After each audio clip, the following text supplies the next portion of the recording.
Okay guys, we're back for part 2 of this little Obsessione. And we got a game here against Zaki X. And stuff's not loaded. There we go, stuff loaded in. Grimer. Never seen that one before. Arching could be an issue. I'm actually looking at Stye to be a pretty decent lead here. Is that true? It is kind of true. Also a good lead, I'm looking at Pawnyard.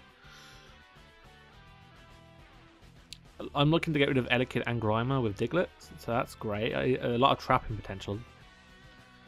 So I'm going to lead off with Pawnyard. Start my timer as well. As he actually leads off with Sandshrew. Now, that could be an issue, but I'm anticipating Stealth Rock's turn 1, so I'm just going to go for the knockoff. And if he's like a lead Sandshrew, then I could get rid of its berries and just kill it. It's a bit risky, but I might even be able to live an Earthquake if he's not invested. So yeah, knock off that thing's Eviolite. As he actually sets up a Sandstorm. That's actually scary. Probably means he'll outspeed me here. Did not expect that. I have Spritzee, but the Sandstorm's going to be very annoying. I could make a double light and 2 fletching. I'm not sure if an acrobatics would overheat would though. I'm going to switch out to my fletchling. Bit risky, I know, but I think it's going to pay off. Definitely don't want to lose my Pawnyard just yet. I should calc. Let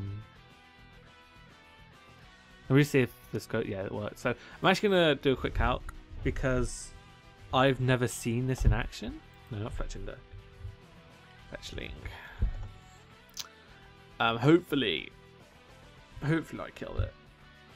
Sandshrew. Without the Eviolite. It's a roll, but I'm not sure if he's running that variant because he has Sandstorm. How much does Overheat kill? How much does Overheat do even? The same amount max, so definitely just going to go for the acrobatics here. It's my best play. He might even just switch out into Archon, which would make sense, but I do have ways to revenge kill Archon. So yeah, he ends up staying in with his Sandshrew. I am able to knock it out with the acrobatics, so that's fantastic. This does unfortunately give him a free switch into either Elekid or Archon, which I'm not a fan of. He actually brings in the Elekid, which I need this fletchling because of Timber. I could just be real and switch out into Diglett, but if he predicts that, then I might be a bit screwed. I could bring in Spritzee, because as long as he has Grimer, Spritzee's not doing much. I'm gonna make a pivot into Spritzee before making my play out into Diglett potentially, as I don't want to take any unnecessary damage with my Diglett before switching it into this Pokemon. So yeah, he ends up going for the Psychic, anticipating that play into Diglett. So what I can do here, I could double actually. I'm actually going to make this, it's a somewhat risky double, but I think it's going to pay off because he's either going to stay in and go for the electric type attack or go into this Grimer. So what I've done here is trap Grimer, which is kind of amazing. I definitely wanted to see this lead, as it's quite the bulky Pokemon, definitely. Although my team is mostly physical and Grimer's defenses are usually, well at least in Muck's case, its defenses are mainly leading towards special defense. That was a bad play on my opponent's part. I'm actually going to send on my Stealth Rocks here because I can live with Shadow Sneak and they'll probably go for it again. And then I can finish him off with a Sucker Punch. So that works out in my favour quite well because I can destroy Archon on a switch-in, so that's really good for me. He's best played, probably his only play is Timber. He actually goes into Dratini, that means they get extreme speed, which they do. I know for a fact they do. Which I'm cool with. I could keep this though. I'm very tempted to.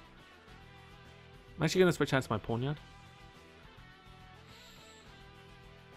because yeah, I'm anticipating that Dratini, yeah. So because I want to keep Diglett around because of Elekid, it prevents him realistically from going for electric type attacks, as I can just fire off a knockoff here. I don't know if they get Earthquake or if they carry it at all, but they might do, but they might not. And if they do, non-boosted, can it kill this? Which I don't think it can.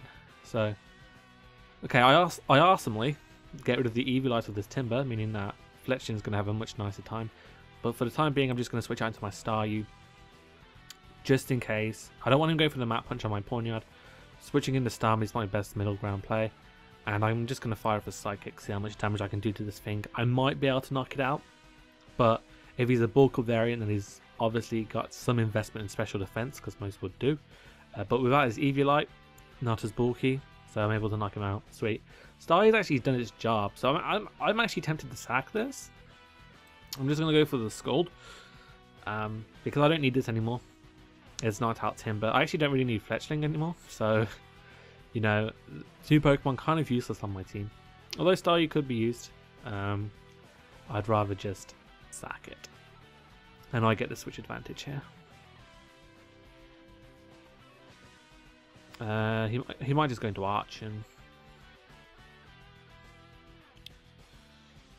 Yeah, he does. Arch and hits 17 speed. I'm just going to bring a Diglett, because I can go for the Rock Slide. And I'm pretty sure that kills, because it is only an Arch after all. And I also get to see if he's Choice Scarfed or not, which I doubt. I heavily doubt that he's Choice Scarfed. And I'm pretty sure he's trapped, if I know how Arena Trap works, which I think... I lied, guys. But that didn't do much at all. I'm just going to go for the Earthquake here, anticipating his switch.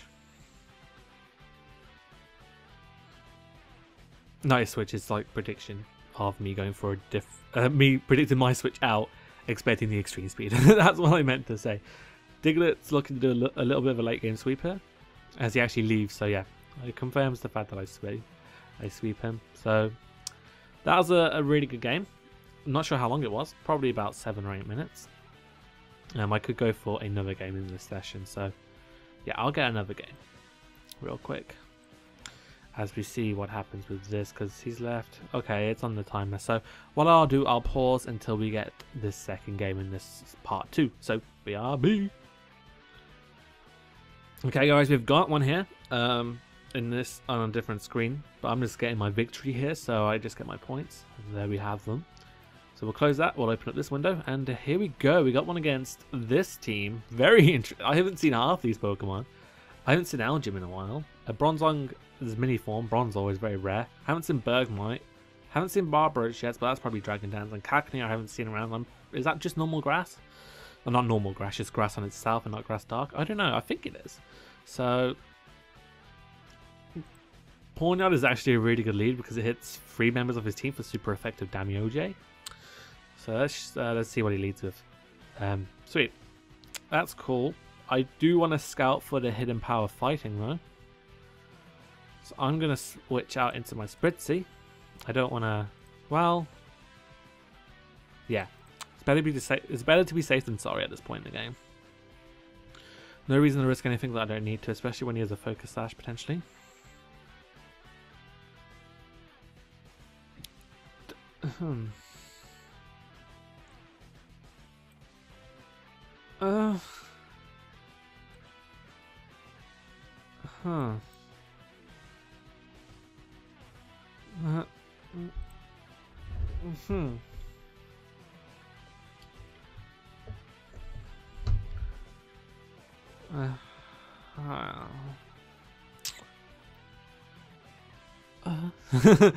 Okay. I was not expecting that. Surprisingly enough, that caught me off guard. A lot. That's like super weird. I have no idea what to expect from that. I know I'm setting up a bit prematurely because he does have a Bronzong, but he doesn't look like he's switching into that. I'm not sure why he brought in Bergmite. I don't remember these guys having special defense stats. So I'm able to 2-hit KO him. I'm just going to follow it with a second Moonblast because I don't want to get too committed here with my Spritzee because, like I said, he does have that Bronzor. But Drain Punch is different. Very different. 20 attack. I should tell him that Hidden Power Fighting exists, as he actually doesn't switch out into the Pokemon I thought he would. You have a Bronzor, sir. I would anticipate you wanting to go out into that at some point instead of letting your entire team get weakened, but that's whatever in my book. I'm just going to continue on with my Assault in the second game of the second part. That Abra has confused me. Who is Rest? That's very cool. But I'm just going to continue on attacking. Like I said, don't want to get committed because of Bronzor. But as long as I have +1, I'm almost pretty good. It is normal grass. Just grass. I'm not sure why he's letting my Spritzee just destroy his team anally, but that's fine. Well, more like orally, because they're facing me. Spritzee, known for its big Epinose. That's Michelle. Let's make it female. It's a strap-on, guys. Hey! There it is! I did a lot. Okay. I'm just going to switch out to Pawnyard here. It's my safest play. I have no reason to stay in. Chess. Go chess team. I'm just going to fire off and knock you off. There's probably some like Choice Banded maybe. Remember that Choice Banded Bronzong that people used to run to check Crocoon? Oh, he was EVI. Bulldoze, no. Ooh, +2. Nice. Thanks, man. I appreciate that one. Is he going to save this as well? Shall I anticipate him saving it? And switching out to his one healthy Pokemon, Algium? Oh, he left. Well, that's the second game, folks. Not the greatest, but very comedic. And at least we got some points off it as well. So that will do us for part 2. We're going to head into part 3 where we'll get some more little cup games and maybe Spritzee can do a bit more work. He did some work in this game, but there's obvious reasons for that. So BRB in part 2. Leave a like if you enjoyed this part, obviously. Bye!